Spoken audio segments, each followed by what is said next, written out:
I'm going to read something that I've written. Yes.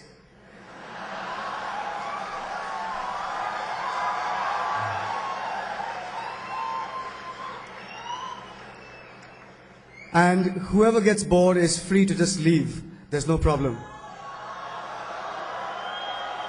So, this is my dream. I'm going to tell you about my dream. Okay? My dream for this country, my dream for all of us. I have a dream that the 26/11 attack on Bombay will spur civil society to unite and present a force that the government will never again ignore. I have a dream that our new generation of political leaders will look beyond their party lines and do what very few leaders in India have done, their duty. I have a dream that one day, the next time women are thrashed anywhere in a pub in India, the entire country's women will march. Half to Mangalore, stopping the entire city for months, and the other half to the Prime Minister's house, stopping the government for months.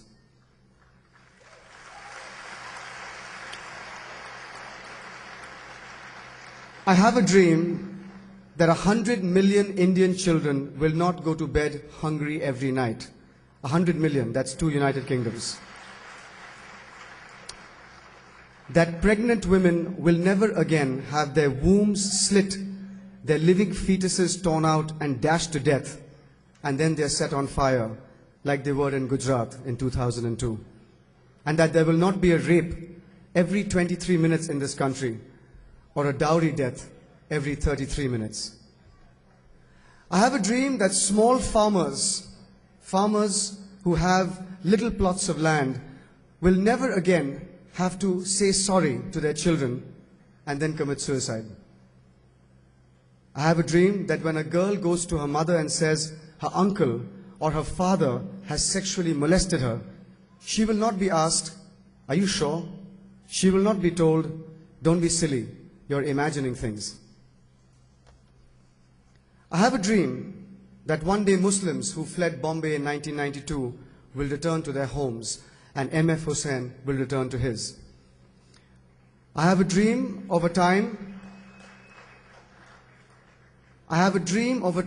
when we will cheer a Yunus Khan sixer as madly as we cheer a Yuvraj Singh one.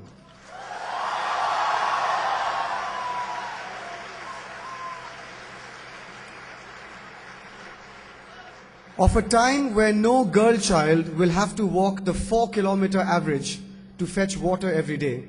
Instead, she will spend that time in school. That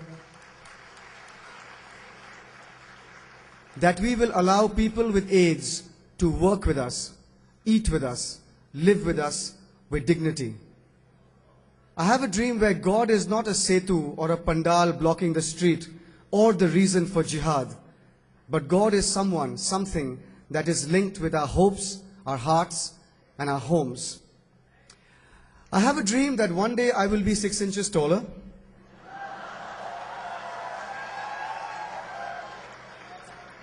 Have a full head of hair, and look 19 forever. And always have the right... What was that? I guess that was massive praise. And always have the right, witty answer when I'm face to face with a beautiful woman. But I also have a dream that I will never, ever be scared to speak the truth. That one day I will have the means, the time, the heart to gather all the street children in this country, put them on a train, take them to a land where they can heal, where they can laugh, play, eat, do nothing. That we realize that slum dwellers are not the cockroaches of the world. Slum dwellers are fathers. Fathers who have been forced out of their villages because of poverty, now struggling to make money, pushed and abused every day by the police. They are mothers, working as kamwalis in 3 houses a day, so their children can do what they didn't, go to school. And they are children who have, like all children, an equal dose of delight and tears in them. They are not those dirty, lice-ridden creatures shivering in the rain holding today's newspaper in a plastic bag, knocking on your car window. I have a dream. I have a dream where every Indian plays a sport, any game, for at least an hour a day. Where no hockey player will ever again have to sell his medals to feed himself.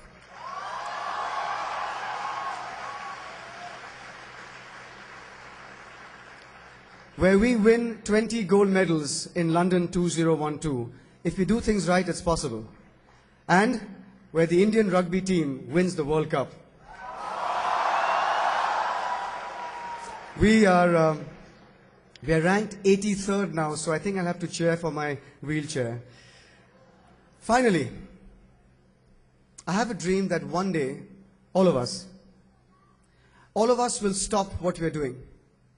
Working on our laptops, tending to hundreds of patients, sweating it out at cricket practice, trying to balance the books at our organization, begging our child to have just one more bite, driving a local train, closing a complex merger. We will all stop what we are doing and suddenly realize, all of us together, at the same precise moment, that we are all Indians and that there is no one like us on the planet.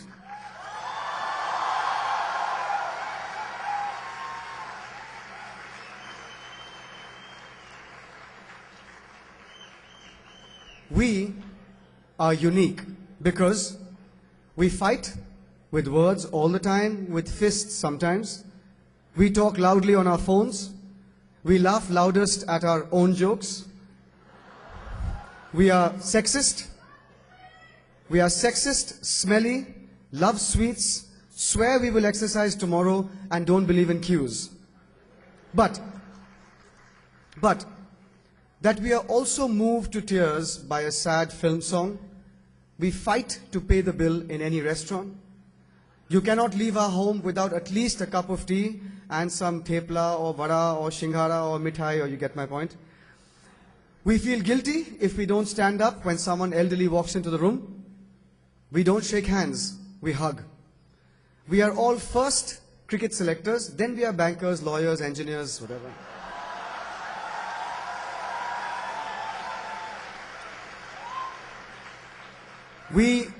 We stand up together and cheer during the climax of Chak De. We all watch terrible soaps on television and swear we don't. And we all love Sachin Tendulkar.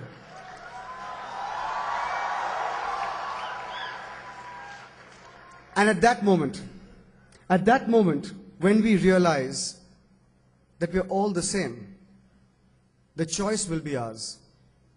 To turn to the foreigner on our side and say, you know what? We are 1.2 billion.